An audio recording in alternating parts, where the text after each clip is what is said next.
vitesse sur autoroute réduite à 110 km/h. Vous êtes favorable ou pas? Si on baisse la vitesse, on réduit de 20% les émissions de gaz à effet de serre. Dans le principe, du coup, c'est vrai que c'est une mesure efficace pour le climat. À titre personnel, oui, mais voyez, moi, je prends pas tous les matins ma voiture pour faire 30 km aller-retour sur autoroute. Elisabeth Borne, donc si je vous demande à titre personnel, vous me dites oui, j'y suis favorable. Voilà, mais je pense que c'est important, sur des sujets comme ceux-là, de vérifier qu'il y a aussi une adhésion des Français. Alors, êtes-vous pour ou contre, oui, non 110 km/h. Alors, à titre quand même pour savoir, en Allemagne, il n'y a pas de limitation de vitesse dans les autoroutes, en dehors des zones urbaines. Ils sont plutôt écolos et ils n'ont pas mis en avant ce que met en avant la Première ministre. Guillaume. Oui, c'est une excellente nouvelle pour la planète. Ce qu'elle vise, c'est vous qui dites ça? Oui, c'est une non, mais là, je l'arrête. Je vous en prie, oui, non, alors là, break. Alors vous, je vous dis franchement, je veux pas pratiquer la délation. Vous me baillonnez comme ça. Ah oui, alors je vous baillonne parce que franchement, quand on a des voitures qui consomment 57 litres au 100, en urbain, et 70 litres sur l'autoroute. Qui vous dit que c'est ma voiture déjà? Oui, écoutez, bref, vous êtes dedans. Ce qu'elle veut, c'est effectivement, elle vise une baisse des gaz à effet de serre de 20%. Et ce qu'elle veut, c'est aussi inciter les gens à ne pas forcément prendre leur voiture pour des trajets qui ne nécessitent pas. Et c'est pour ça que moi j'ai décidé de prendre le métro tous les jours. Non mais vraiment, vous devriez avoir honte. Et alors, qu'est-ce que tu fais de ton chauffeur? Il me dépose au métro, je prends le métro. C'est-à-dire que c'est la même empreinte carbone. Alors vous dites non.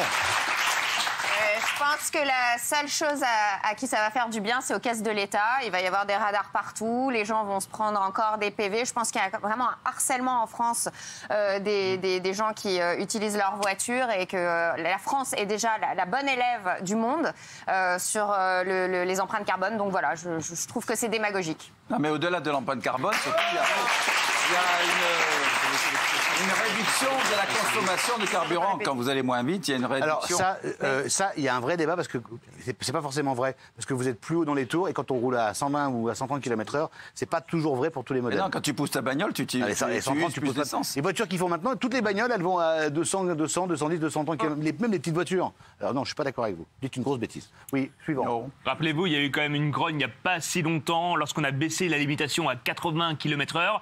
Là, elle va s'attirer les foudres des automobilistes. Parce que, d'accord, l'idée c'est d'utiliser moins la voiture, mais qu'il y ait au moins d'autres alternatives. Et à ce jour, les alternatives, elles ne sont pas si présentes que ça. C'est un vrai problème. Bah vous avez quand même le train, vous avez quand même... Ouais, alors typiquement, je voulais aller dans le sud le week-end prochain.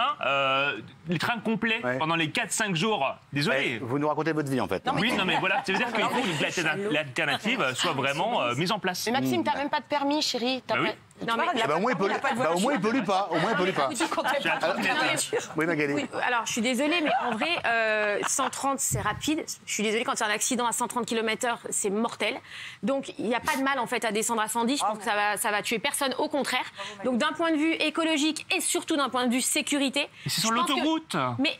Comment vous savez que, Magali, en Allemagne, il n'y a pas d'imitation, il y a moins d'accidents que chez nous. En Allemagne. Moins que chez nous. Mais au vu de la conduite, alors peut-être des Français, eh ben, il faut les responsabiliser. Et c'est pas un mal de dire, bah ok, vous allez baisser si ça aide l'écologie et en plus ça aide la sécurité.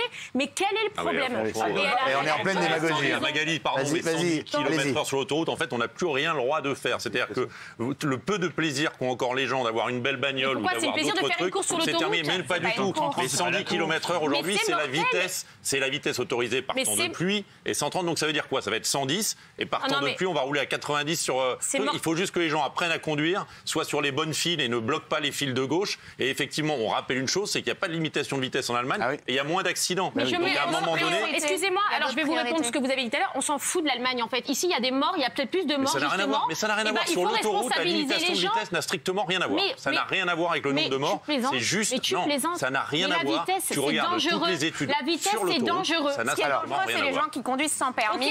Mais c'est les gens qui conduisent sans permis qui créent des accidents. Excusez-moi. En train de dégoûter les gens. Là, franchement, 110 km/h, ça va faire un tollé. Ça, plus le contrôle technique des motos, plus... Ah oui, la grande nouvelle de Hidalgo, c'est que maintenant, il y aura des PV pour le stationnement des motos. pourquoi pas. Mais ceux qui ont des 3 roues, c'est-à-dire 90% des gens qui prennent un scooter, ils vont être considérés comme des voitures.